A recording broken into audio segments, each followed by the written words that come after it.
I'm Morrigan and my undergraduate dissertation at Kent Sociology made a difference.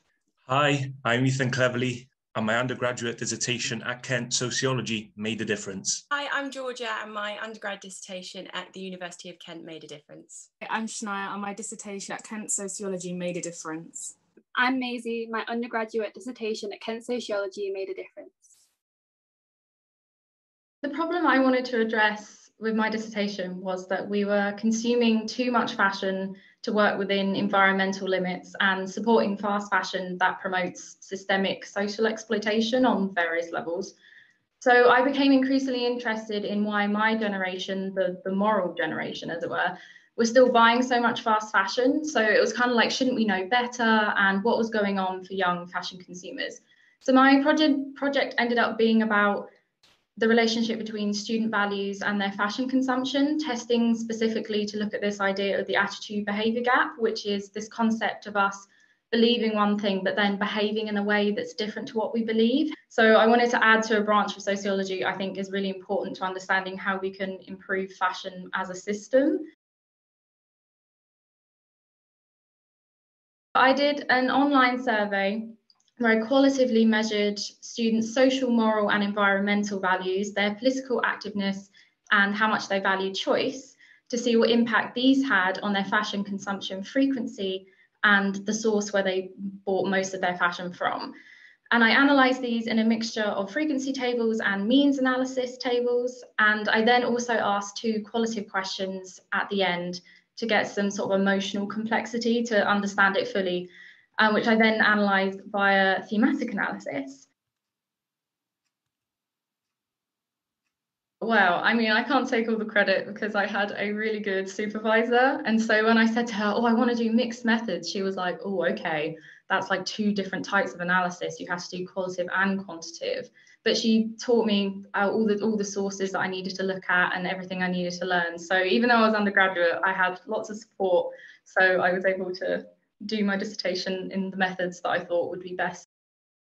My name is Corey Wren, and I am Morrigan's supervisor. And when I was first introduced to Morrigan's research idea, I thought it was super timely. We would have our monthly checkups to see how the research project was going and to brainstorm and kind of tinker with the methods and the theory and all that good stuff. It was always really, really exciting, and you really feed off of the students and how engaged that they get in these topics. And you really feel like you're collaborating. And absolutely, I would not say that this is just some undergraduate project that, you know, we're just ticking off the boxes. When you get to work with a professional academic, this is a really exciting time for the students. But for me, as that professional academic, because I'm working with students who are super passionate about these topics, they're really excited. This is in many cases, their first real project that they get to own. And I get to work with them all throughout that process. So I would definitely say at the end of our meetings, I always feel like, yes, I can't wait to see you next month to find out what you've come up with next and how this research is unfolding. My main finding was that as participants' consciousness values increased, as in their environmental, moral, and social values, their frequency of consumption also increased, which was kind of the opposite of what you'd expect. Like you'd expect as people got more conscious and aware that their fashion consumption frequency would go down. So this was like really confusing for me when I first got the data. I was kind of looking at it, scratching my head.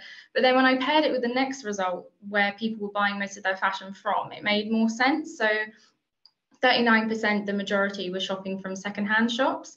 So I thought that there might be this kind of green lighting going on where if people thought where they were shopping from was a good place, then they could shop as frequently as they like.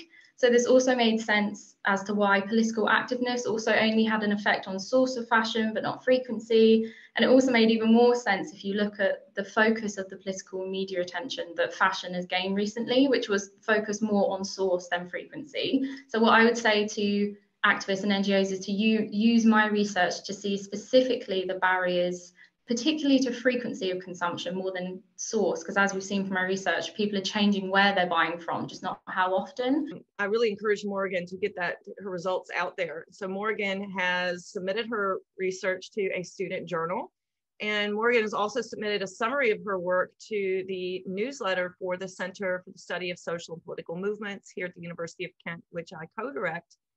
So it's really, really cool that Morrigan, as an undergraduate student, is able to be involved with, professional academic research.